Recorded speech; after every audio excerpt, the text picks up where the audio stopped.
Hello everyone, मैं कोमल पवार स्वागत करती हूँ आपका चैनल पर। आज हम बात करेंगे UP TET C TET preparation में मैथ्स के एक नए टॉपिक मेंसुरेशन की। मेंसुरेशन को हिंदी में बोलते हैं क्षेत्रमिति। क्षेत्रमिति के अंतर्गत हम क्या पढ़ते हैं, अलग अलग जो शेप्स होती हैं उनका पैरीमीटर यानी परिमाप और एरिया यानी क्षेत्रफल को यहाँ पर स्टडी किया जाता है। ठीक है, तो ये यहाँ पर एक टेबल बनाई गई है। टेबल में कुछ आकृतियाँ और उनके परिमाप और क्षेत्रफल का फॉर्मूला लिखा है।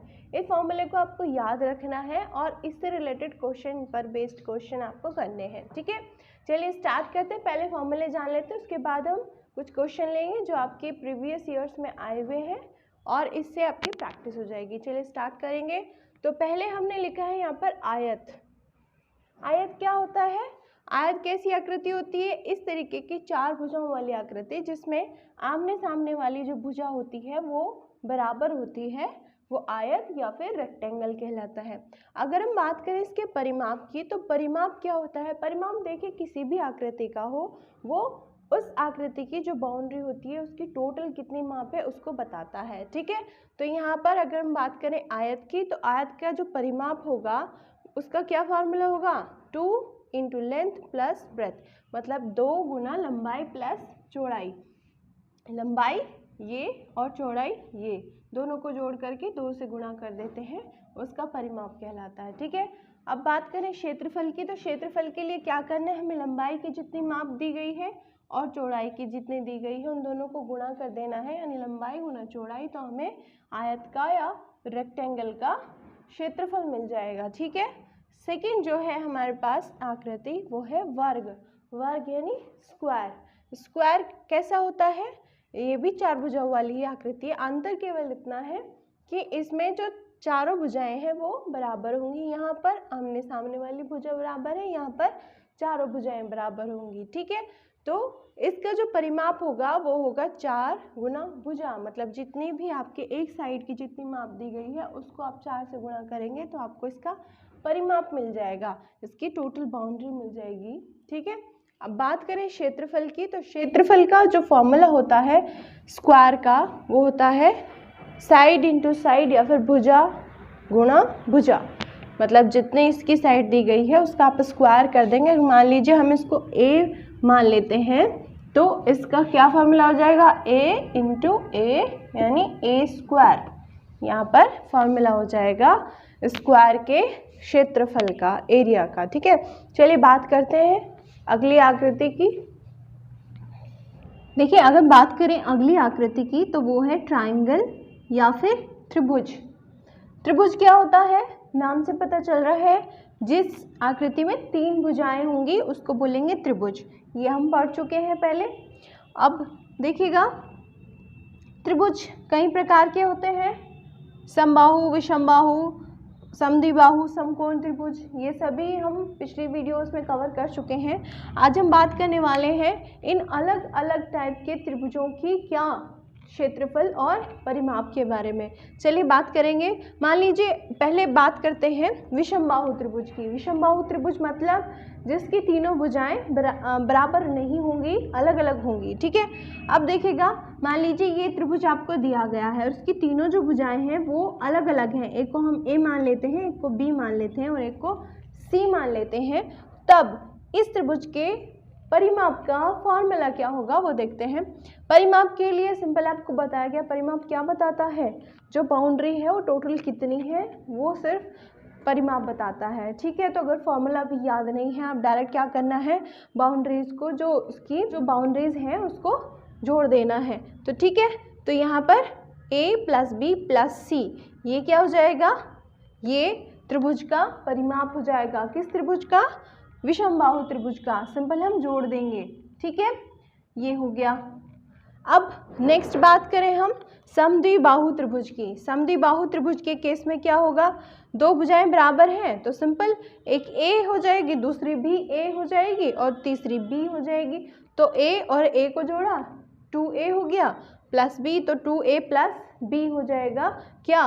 परिमाप हो जाएगा किसका? समद्विबाहु त्रिभुज का। अब बात करें नेक्स्ट जो हमारा ट्रायंगल है, त्रिभुज है, उसको बोलते हैं समबाहु।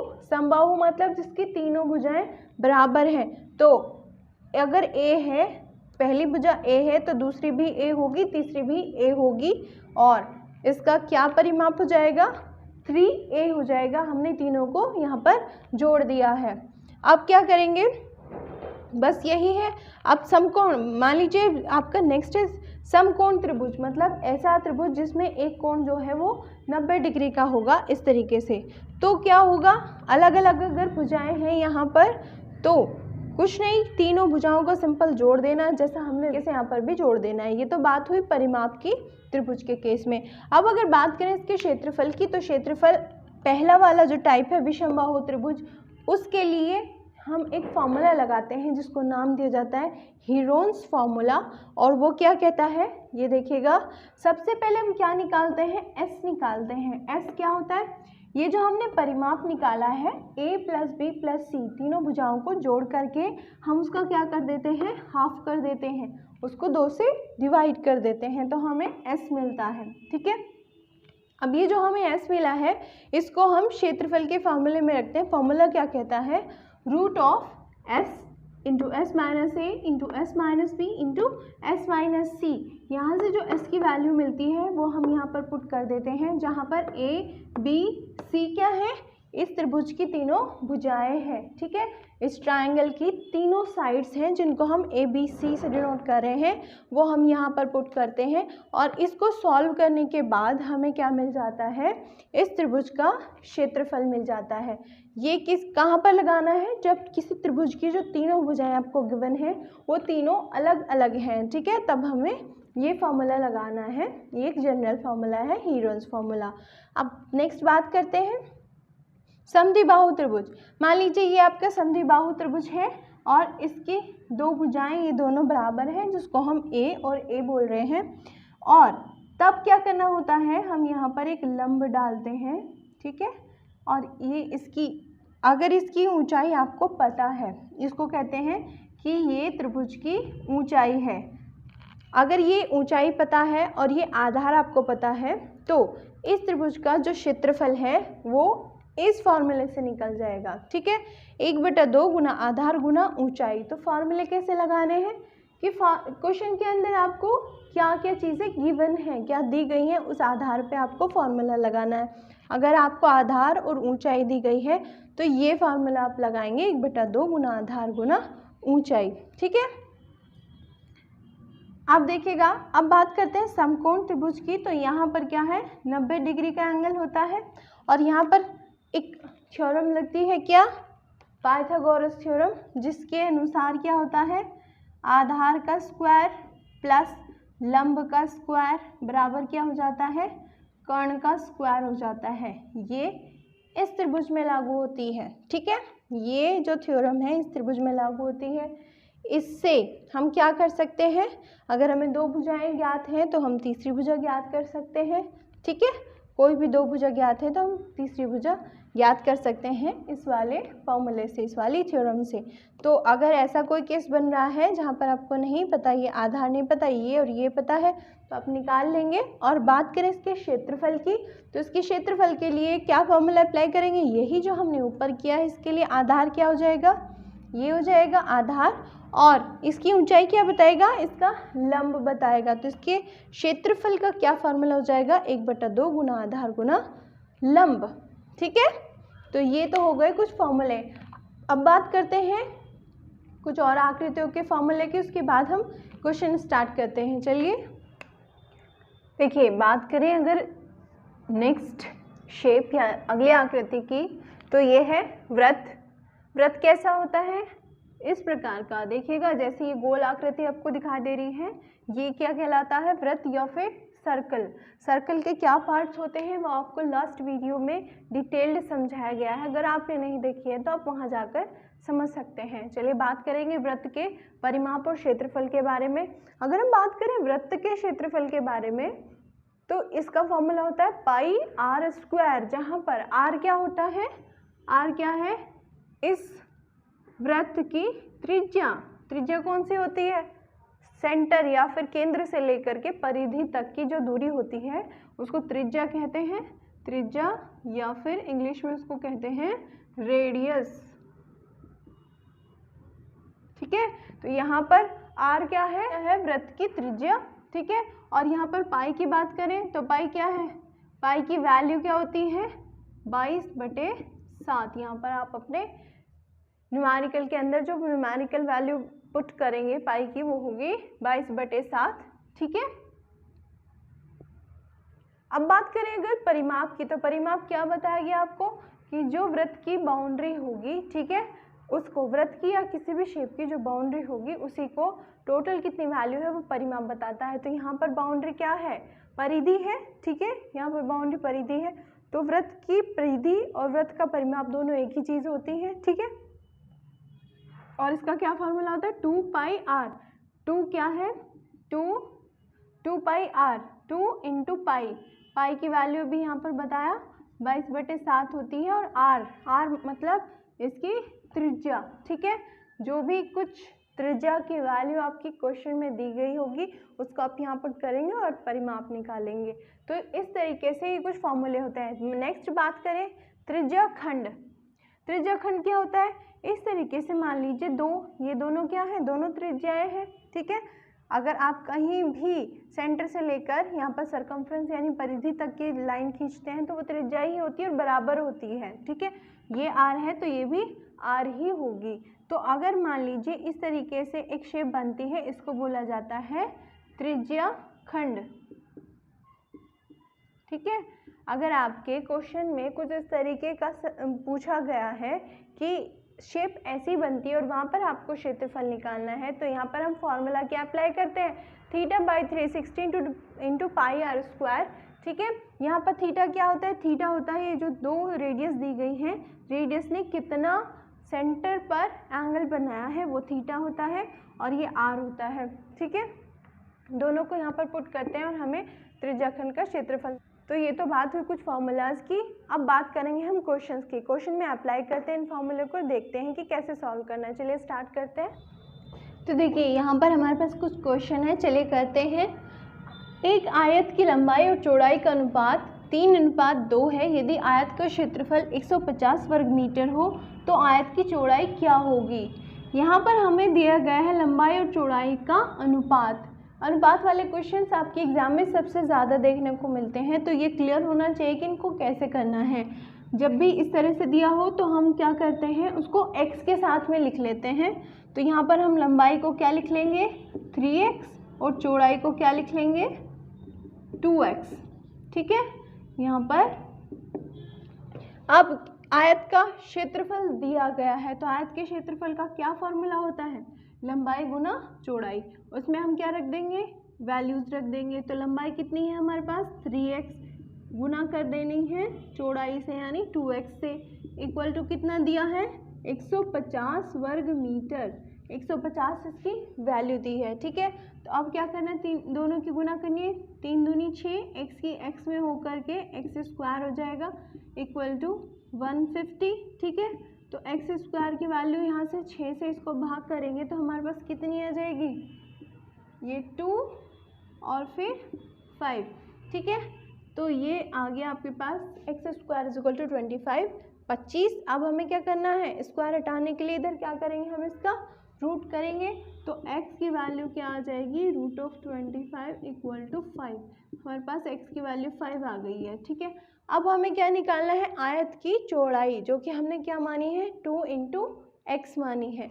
तो इसको कैसे निकाल देंगे, 2 × x की वैल्यू हमारे पास 5 आई है, तो ये आ जाएगी आपके पास 10 मीटर। ये आंसर है। ठीक है, तो वो जो फॉर्मूले हमने अभी याद किए हैं या फिर समझे हैं उनको हम इस तरीके से अप्लाई करेंगे और अपने क्वेश्चंस को सॉल्व करेंगे। चलिए कुछ और क्वेश्चन देखते हैं। यदि एक आयत और वर्ग की परिमिति परिमाप को ही बोलते हैं, परिमिति समान हो तो प्रत्येक 80 सेंटीमीटर हो और उनके क्षेत्रफल का अंतर 100 वर्ग सेंटीमीटर हो तो आयत की भुजाएं क्या होंगी। इस तरीके से कुछ क्वेश्चन को कॉम्प्लिकेटेड कर देते हैं, कई चीज़ों को एक जगह मिला करके। ठीक है, तो उसको कैसे करना है ये समझेंगे। यदि आयत और वर्ग यहाँ पर दोनों एक साथ दे रखे हैं, परिमिति समान है, मतलब कहने का ये है कि आयत और वर्ग का जो परिमाप है वो बराबर है और 80 सेंटीमीटर, दोनों की वैल्यू 80 सेंटीमीटर ही है। तो आयत का क्षेत्रफल नहीं, परिमिति यानी परिमाप क्या होता है, 2 गुना लंबाई प्लस चौड़ाई। चलिए हम इसको L और B से रिप्रेजेंट कर लेते हैं, ठीक है। L मीन्स लेंथ और ब्रेथ, चौड़ाई को ब्रेथ से कर लेते हैं, B से। तो हम इसको क्या लिखेंगे, 80 लिखेंगे। और 80 ही कितना है, वर्ग का परिमाप भी है। वर्ग की भुजा अगर हम A मानते हैं तो वो क्या हो जाएगी, 4 गुना भुजा यानी 4A। किसका फॉर्मूला हो जाएगा, वर्ग के परिमाप का। तो दोनों की वैल्यू कितनी है, 80 है। तो यहाँ से L प्लस B की वैल्यू कितनी आ जाएगी हमारे पास, 2 से 80 को काटेंगे, ये कितना आ जाएगा, 40 आ जाएगा, ठीक है। अब अगर 4A, तो यहाँ से A की वैल्यू कितनी आ जाएगी, 4A इक्वल टू 80 रखेंगे तो A इक्वल टू कितना आ जाएगा, 4 से 80 को काटेंगे तो कितना आ जाएगा, 20 आ जाएगा। तो हमारे पास ये दो चीज़ें आ गई हैं। अब आगे बात करते हैं क्वेश्चन की। उनके क्षेत्रफल का अंतर 100 वर्ग सेंटीमीटर है।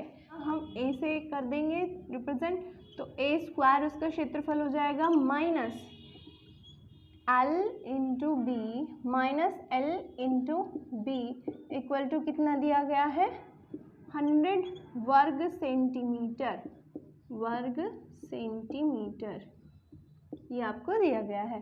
तो यहाँ से देखिएगा A स्क्वायर, यहाँ से हमारे पास A की वैल्यू कितनी है, 20, तो A स्क्वायर कितना हो जाएगा, 20 का square minus L into B, L into B है नहीं हमारे पास, निकाल लेंगे, L into B equal to 100। तो L इंटू बी यहाँ से कितना आ जाएगा, 20 का स्क्वायर 400 यानी 400 हो जाएगा, 400 माइनस 100, तो ये L इंटू बी कितना हो जाएगा, 300 यहाँ से आ जाएगा। तो हमारे पास दो इक्वेशंस मान लेते हैं, इसको इक्वेशन नंबर 1, इसको इक्वेशन नंबर 2। अब हमें चाहिए क्या, आयत की भुजाएं यानी L और B यहाँ से हमें निकालना है। तो देखिएगा अब एक फॉर्मूला होता है L माइनस बी। अब जब हमारे पास L प्लस बी हो और L इंटू बी यानी दो चीज़ों की गुणा और दो उनका जोड़ हो हमारे पास, तो हमें क्या निकालना होता है, उनको अलग अलग फाइंड करने के लिए माइनस की वैल्यू हमें फाइंड करनी होती है। तो इसको कैसे करते हैं, L minus B is equal to root of L plus B का होल स्क्वायर माइनस 4LB, ये फॉर्मूला है। इसमें वैल्यूज़ पुट करिए तो ये हो जाएगा आपके पास, रूट में L प्लस बी की वैल्यू कितनी है, 40 का स्क्वायर, ठीक है। अब ये देखिएगा minus 4 into LB, 4 into LB की वैल्यू है 300। इसको सॉल्व करेंगे, ये कितना हो जाएगा 1600 और ये 1200, 1600 में से 1200 गए तो 400 बच गए, और 400 का जब हम रूट करेंगे तो ये हमें कितना मिल जाएगा, 20 मिल जाएगा। तो L माइनस बी की वैल्यू कितनी आ गई है, 20 आ गई है, और L प्लस बी की वैल्यू कितनी है, 40 है। दोनों को जोड़िए, ठीक है। तो दोनों को जोड़ते हैं, यहाँ से हमें L की वैल्यू कितनी मिल जाती है, इक्वेशन नंबर 1 ये 2 हो गई। अब ये L minus B equal to 20, ये आपकी इक्वेशन नंबर 3 हो गई। अब जब हम इक्वेशन 1 और 2 को जोड़ते हैं तो B से तो B कैंसिल हो जाता है, और L को जोड़ेंगे 2L हो जाएगा। तो 2L इज इक्वल टू कितना हो जाएगा, और राइट हैंड साइड वाले को जोड़ेंगे तो 40 और 20 60 हो जाएगा। तो 2L बराबर कितना आ गया, 60, और L बराबर आ गया 30। मतलब कि लंबाई की वैल्यू कितनी आ गई, 30। लेकिन क्वेश्चन में हमें क्या चाहिए, हाँ दोनों चीज़ें चाहिए। तो L की वैल्यू 30 आ गई, 30 को यहाँ पर रखिए, 30 plus B is equal to 40, और B इज इक्वल टू कितना आ जाएगा, 40 माइनस 30 इक्वल टू 10 सेंटीमीटर। तो हमारे पास वैल्यूज़ क्या क्या आ जाती हैं, लंबाई की आ गई है 30 सेंटीमीटर और चौड़ाई की वैल्यू क्या आ गई है 10 सेंटीमीटर। तो ये आंसर हो गए। इस तरीके से इन क्वेश्चंस को फॉर्मूला लगा करके हम करते हैं। चलिए कुछ और क्वेश्चंस ले लेते हैं। तो चलिए देखते हैं कुछ और क्वेश्चंस। किसी त्रिभुज की तीनों भुजाओं का अनुपात 1/3 अनुपात 1/4 अनुपात 1/5 है। यदि त्रिभुज का परिमाप 94 सेंटीमीटर हो तो सबसे बड़ी भुजा क्या होगी। यहाँ पर आपको क्या आकृति दी गई है, त्रिभुज यानी ट्रायंगल। ट्रायंगल की जो तीनों साइड्स हैं, तीनों भुजाएं हैं, उनका रेशो आपको दिया गया है 1/3। यहाँ पर देखिएगा फ्रैक्शनल रेशो है, ठीक है। भिन्न के रूप में आपको जो अनुपात दिया गया है उसको हम पहले में चेंज करते हैं। कैसे करेंगे, 1/3 अनुपात 1/4 अनुपात 1/5 आपको दिया गया है। हम क्या करेंगे, जो नीचे वाली इसकी संख्याएं होती हैं, यानी जो हर में लिखा होता है संख्याएं, उनका हम एलसीएम ले लेते हैं, ठीक है। तो लीजिए एलसीएम 3, 4 और 5 का, ये तीनों क्या है, तीनों आपस में एक दूसरे से कोई नहीं कट रहा है, ठीक है। तो यहाँ पर क्या होगा, हम तीनों की गुणा कर देंगे, 3 चौक 12 पंजे 60, यानी 60 हो जाएगा तीनों का एलसीएम। अब क्या करते हैं, जो एलसीएम है उसकी तीनों में गुणा कर देते हैं। तो ये क्या बन जाएगा, सबसे पहले 1/3 में 60 की गुणा करेंगे, अनुपात 1/4 में 60 की गुणा करेंगे, अनुपात 1/5 में हम 60 की गुणा करेंगे। तो क्या मिल जाएगा, हमें 3 से भाग करेंगे तो क्या मिलेगा 20, 4 से करेंगे यहाँ पर 60 को भाग तो 15, और 5 से करेंगे तो कितना मिलेगा, 4 से करेंगे तो कितना मिलेगा,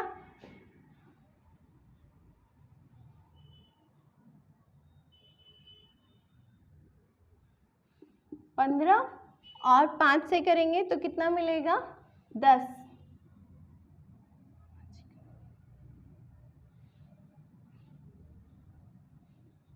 5 से करेंगे तो मिलेगा 12 है, 12, ठीक है।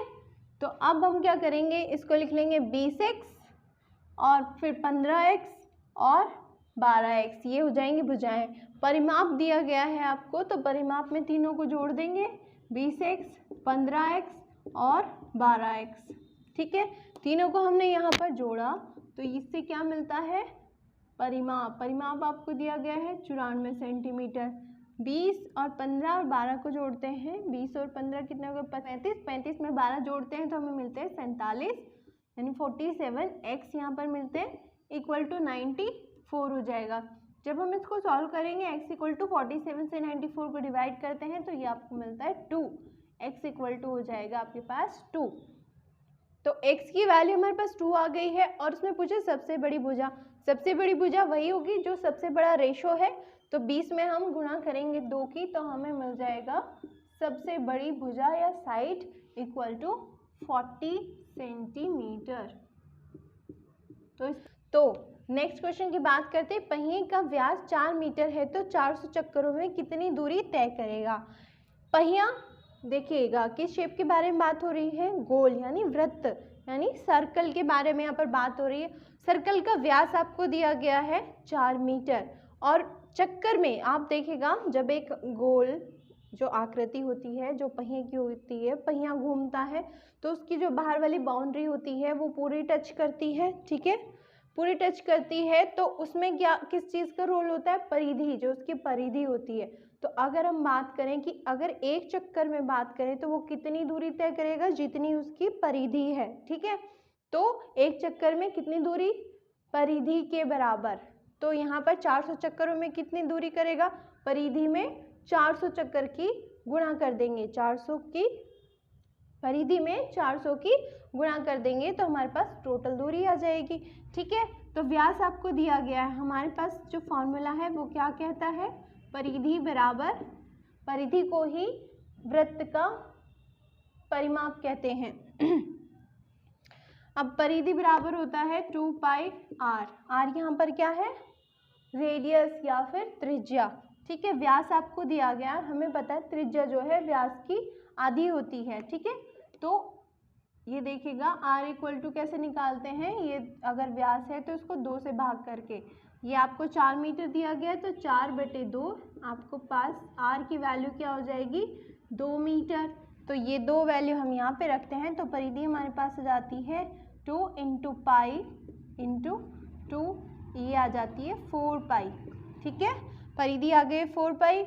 अब दूरी, तो कुल दूरी जो होगी, टोटल जो डिस्टेंस तय करेगा, कुल दूरी बराबर कितनी हो जाएगी 4π × में 400, ठीक है, 400। यहाँ से हमने गुना किया तो तो ये आ गया 1600 पाई। ठीक है, अगर देखिएगा अगर ऑप्शंस आपका पाई की फॉर्म में ही है तो यही आंसर हो जाएगा। अगर वो कुछ और न्यूमेरिकल फॉर्म में है तो यहाँ पर हम क्या कर देंगे 1600 इंटू 22 अपॉन में 7 कर देंगे और यहाँ से आपको आंसर मिल जाएगा। ठीक है, तो अगर पाई की फॉर्म में है आपके पास ऑप्शन तो आप यहीं पे आंसर छोड़ देंगे, और अगर यहाँ ऐसे है अनदर फॉर्म में है तो आप इसको सॉल्व करेंगे। तो ये कुछ आज हमने क्वेश्चन लिए हैं क्षेत्र। तो आज हमने इस वीडियो में बात की मेंसुरेशन यानी क्षेत्रमिति के बारे में, उसके कुछ फॉर्मूलाज और कुछ क्वेश्चंस के बारे में। I hope this all will be helpful in your preparation. If it is then please do subscribe, like and share this channel. Thank you so much.